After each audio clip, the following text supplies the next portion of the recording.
नमस्कार मित्रांनो, आपण महर्षी पतंजली रचित पातंजल योगसूत्रामधलं विभूतिपाद बघतोय.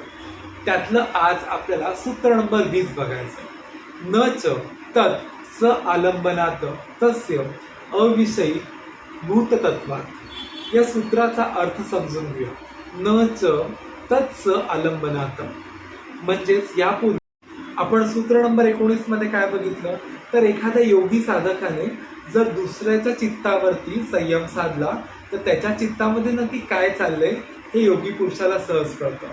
पण पतंजली लगेचच 20व्या सूत्रामध्ये असं सांगतात की न च तद स आलंबनात, म्हणजे त्याच्या चित्तामध्ये नक्की काय चाललंय हे तर त्याला कळेल, पण त्याचा तस्य अविषयी भूततत्वात, म्हणजे त्याच्यामधला विषय काय हे त्याला कळणार नाही.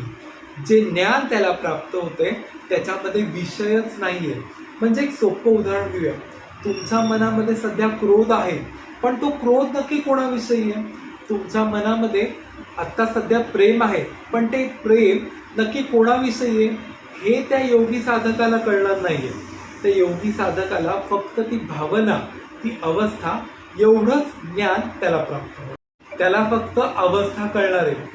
त्याला त्या अवस्थेचा विषय नक्की कोणत्या गोष्टीभोवती आहे हे त्या योगी साधकाला कळणार नाही.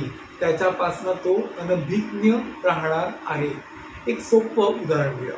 एखादं छोटं बाळ जेव्हा रडतंय तेव्हा ते बाळ रडतंय म्हणजे त्याला वेदना होत आहेत, त्याला काहीतरी असहाय्यपणे त्रास होतोय असं आपल्याला कळतं. मात्र तो असहाय्य त्रास त्याच्या आईपासून लांब जाण्याची भावना हा आहे, की त्याच्या पोटात दुखतंय हा आहे, की त्याला सध्या हवामानाचा कुठला त्रास होतोय हा आहे, हे समोरच्याला कळणार नाही.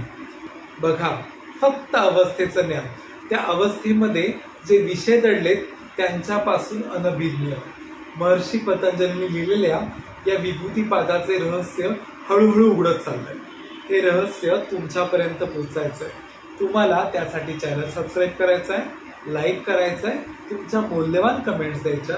लवकरच भेटूया एका नवीन सूत्रासह. तोपर्यंत धन्यवाद.